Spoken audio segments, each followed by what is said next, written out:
see out of the car better. The unique feature is that when you sit in the car, there's an eye sensor that looks for the whites of your eyes and brings the seat up to a position that we know is the best for you to be able to see out of the car. Everything will adjust to your perfect driving position. The seat, the floor pedals, the steering wheel, and even the gear shift. Once in position, blind spots will disappear. What is known as the A pillar is partially transparent, so you can see through it. The usual over-the-shoulder blind spot caused by the B pillar is also reduced by 25% because the pillars bend inward. Such a design also adds protection in a rollover accident. The advanced light system uses sensors to automatically adjust headlights to changes in the road. And the active night vision system will help you see in the dark and prepare the car to react before you do. The next stage of the active night vision system, where I could see with clarity what's happening on the roadway, now can I analyze what's happening on the roadway and then warn the driver similarly, and then control some of the safety features we have inside the vehicle. The experimental F400 Carving is Mercedes' rolling laboratory.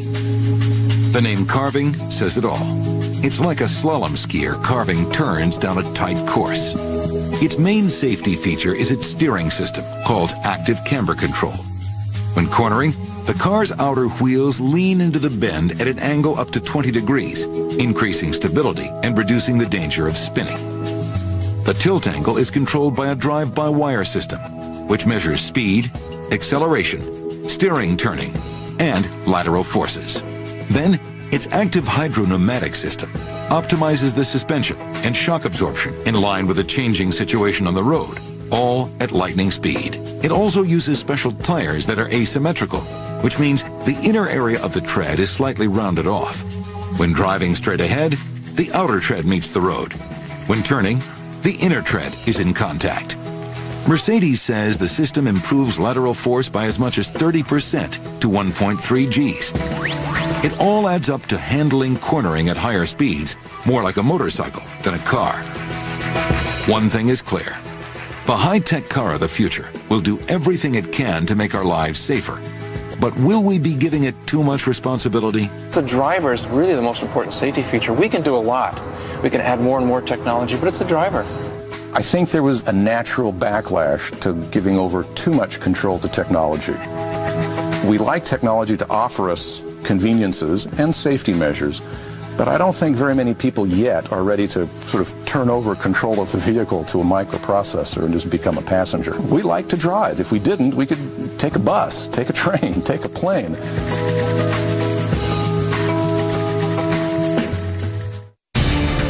The National Highway Safety Administration estimates that in the U.S., the seatbelt saves over 4,000 lives and prevents over 100,000 injuries each year. Modern Marvel's Car Tech of the Future will return on the History Channel.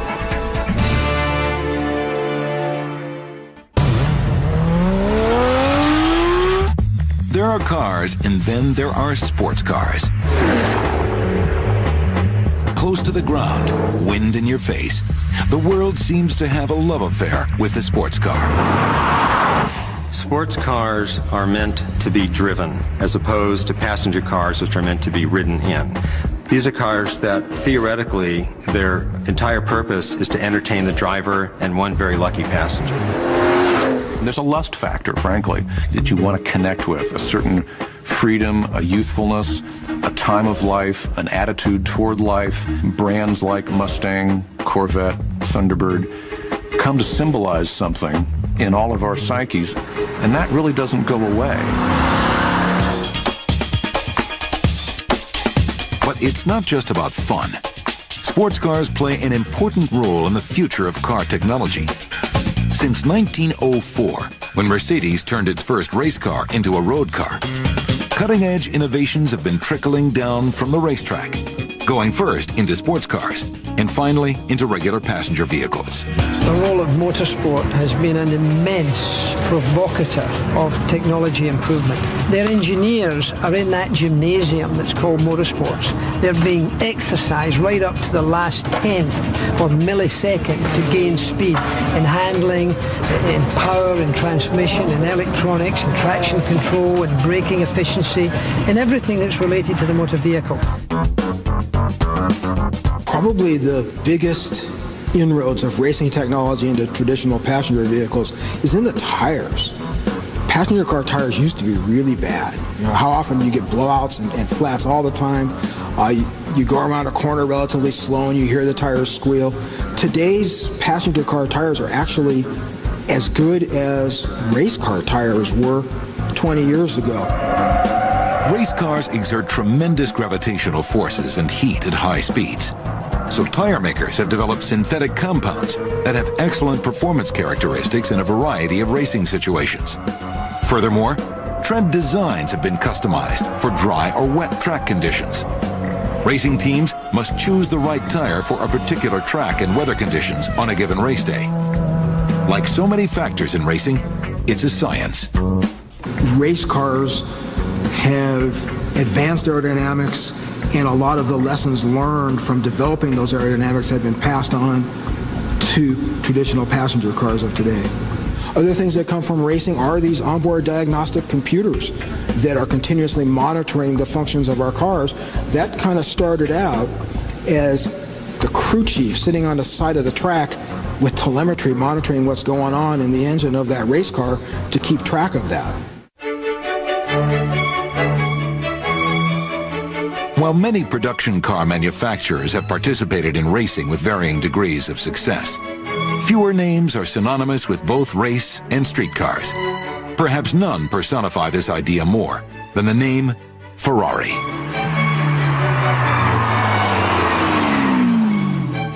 Company founder Enzo Ferrari was relentless in his quest for perfection. He was single-minded. He was almost autocratical when it came to ruling his domain, his Ferrari empire. Like many manufacturers before him, Enzo Ferrari took advances learned from his race cars and incorporated them into his sports cars. His methods followed a new axiom: race on Sunday, sell on Monday. He was a nut for racing, wanted to use racing to promote his cars, built cars principally for racing first, and then sold them to the public mostly as a way to fund his racing activities. That created a terribly attractive set of reasons for wanting a Ferrari. People who buy Ferraris now, in a very real sense, are buying into Ferrari's Formula One racing activities, because the two really do go together.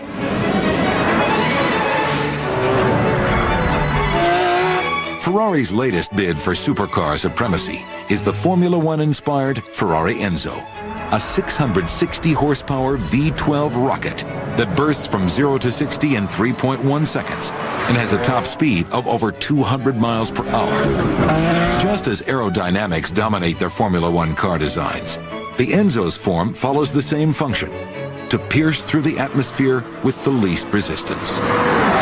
Ferrari engineers had designed the car to be aerodynamically stable.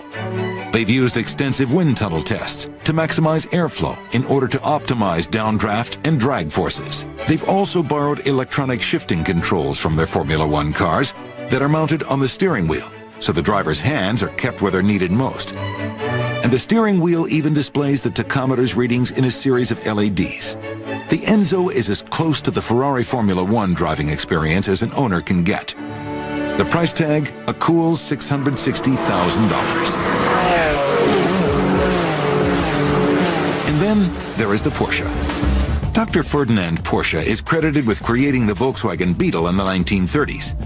But his first namesake cars didn't debut until 1946. Since then, Porsche has built its reputation on its road cars. First the 356, then the 911, among others, as well as its race cars. Many times the winner of endurance races at Le Mans and Daytona.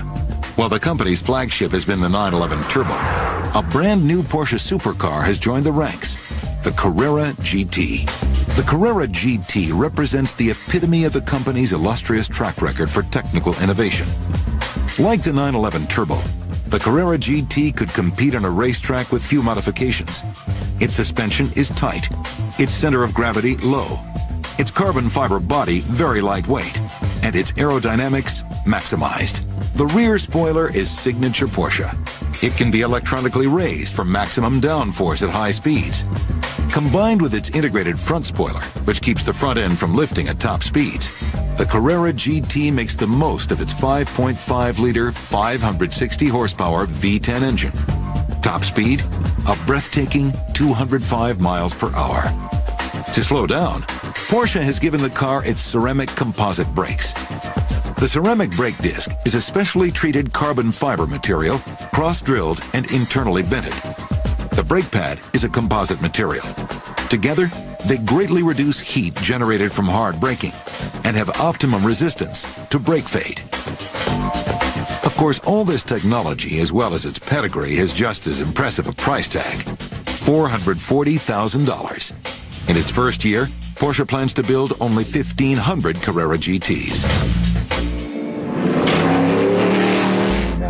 Champion driver Steve Saleen, whose Irvine, California company has built its reputation racing and customizing Mustangs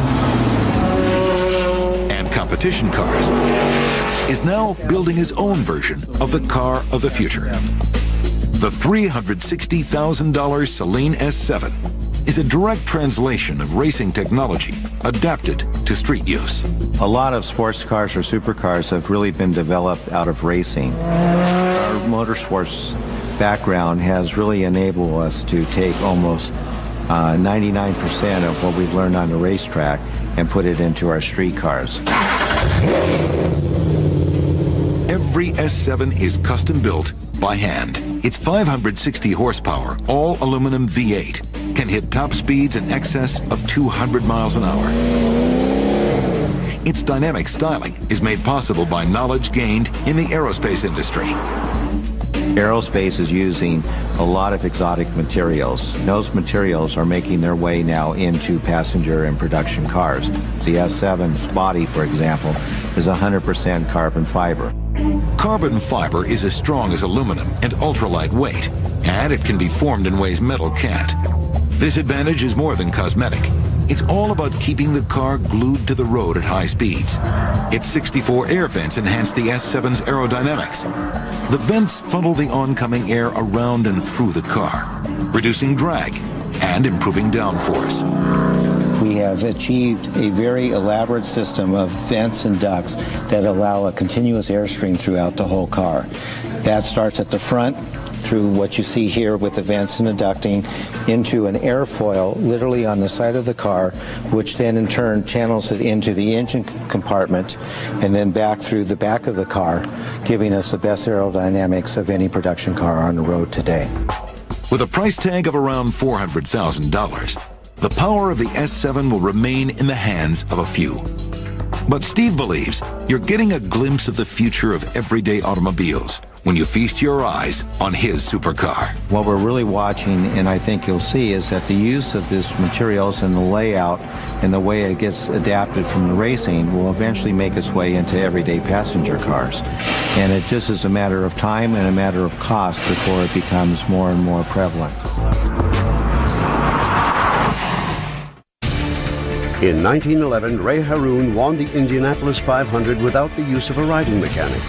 He utilized a new feature that allowed him to see what was happening behind him. Soon after, rear-view mirrors became a standard item on passenger vehicles. Modern Marvel's Car Tech of the Future will return on the History Channel. The type of engines that will power cars in the future is a subject of much debate. Predictions are as varied as there are models of cars today. But one thing is for sure. We are on the verge of a new era every bit as revolutionary as the one that began the age of the automobile. Is it still going to be piston engine cars that are run on gasoline? Maybe we are going to end up going back to electrics.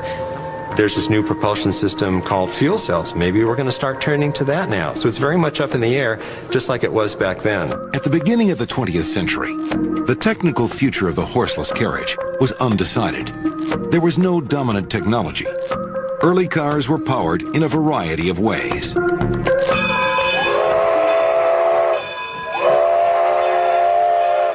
Steam-powered railroad cars, it powered boats. Why couldn't it power cars? Steam cars during their day were among the fastest cars. A steam car, you had maximum torque at 0 RPM, so acceleration was lightning quick for 1900, 1905. The name synonymous with steam cars is the Stanley Steamer, created by Francis and Freeland Stanley in 1897. A boiler provided enough pressure to drive a two-cylinder engine located under the floor. The motor had only 16 moving parts and no spark plugs, transmission, clutch, or gear shift. The downside? It took at least half an hour to get up ahead of steam. In 1906, the Stanley brothers built a streamlined speed car powered by a 184 cubic inch twin-piston steam engine. This compares to a 735 cubic inch V8 internal combustion engine. Driver Fred Marriott set a world land speed record of 127 miles an hour on Daytona Beach, which remained unbroken for another 4 years. The steam car lost out to gasoline engines.